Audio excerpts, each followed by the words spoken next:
Morning.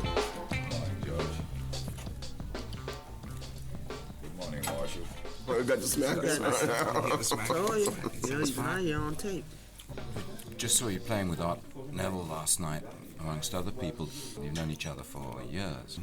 Probably, I guess I started playing with Art Neville probably somewhere around 1963 or 64, something like that.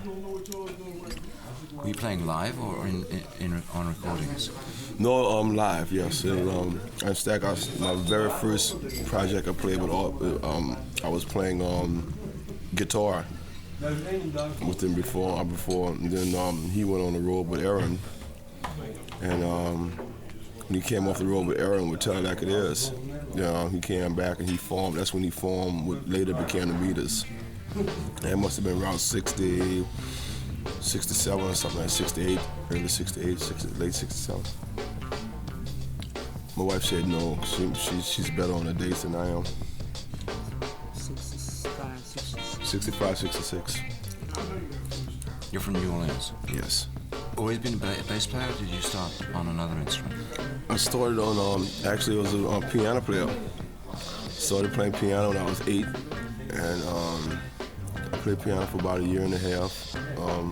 Started taking lessons from, in fact, Zig's older brother was both Zig and myself's piano teacher.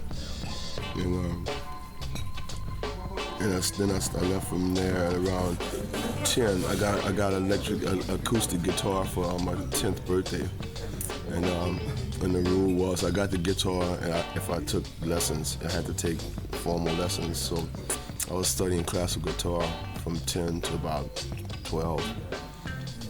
All the time I was in school, of course, during that time, there was no pianos in the bands or guitars, so I played drums in school, in the school band. So that's where I got pretty much the whole rhythm section in that first 3 to 4 years of my musical life.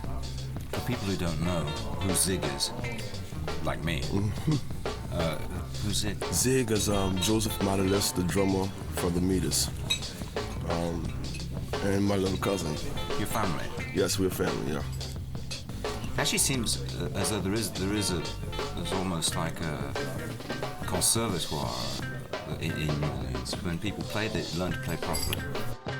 Well, Clinton was our Zig's brother was a violinist in the New Orleans Symphony. He was the first black-seated violinist in the New Orleans Symphony.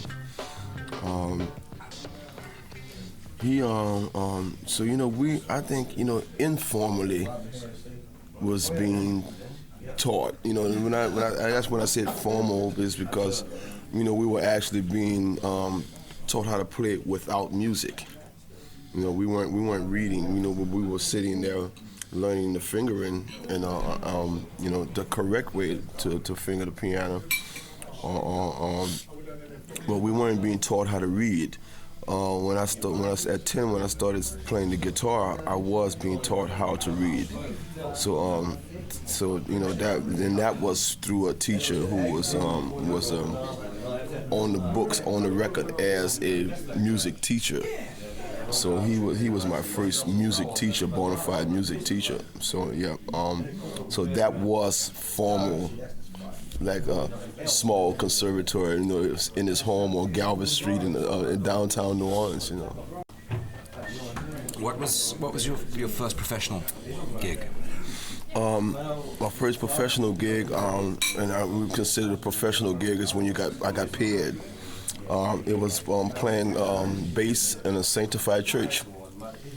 The sanctified churches were just more up-tempo and high energy. The Baptist church sang pretty and things, and the sanctified church sang with almost like real R&B musical band roots. Most of the sanctified church had bands, where the gospel church, the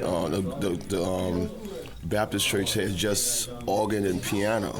You know, later got to be to drums and stuff like that. But you know, all that kind of came from these sanctified churches. You know, when they used to say they roll it up. You know, they roll up the. Your eggs and bacon get sanctified, actually sanctified cold. So please go ahead and eat them.